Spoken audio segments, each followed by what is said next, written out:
উলামায়ে কেরাম তারা উম্মতের তত্ত্বাবধায়ক। এক সময় পর্যন্ত উম্মতের তত্ত্বাবধায়ক ছিলেন নবী রাসূল পয়গম্বর। আমাদের নবী আখিরি নবী মুহাম্মদুর রাসূলুল্লাহ সাল্লাল্লাহু আলাইহি ওয়াসাল্লামের আগমনের মধ্য দিয়ে নবীদের আগমনের পথ শেষ হয়ে গেছে। এরপরে উম্মতের তত্ত্বাবধানের জিম্মাদারি আল্লাহ রাসূল ঘোষণা করে গেছেন উলামায়ে উম্মতের উপরে করবে।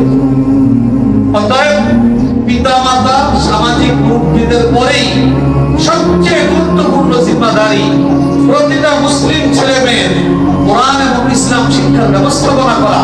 এটা উলামায়ে উম্মতের উপরে জিম্মাদারি। অতএব সমাজের সর্বশ্রেণীর মুসলমান সন্তানদের, মুসলমান নারী পুরুষদের কোরআন এবং ইসলাম শিক্ষা দেওয়া, জিকির করা, তার জন্য উদ্যোগ গ্রহণ করা, তার জন্য ব্যবস্থাপনা করা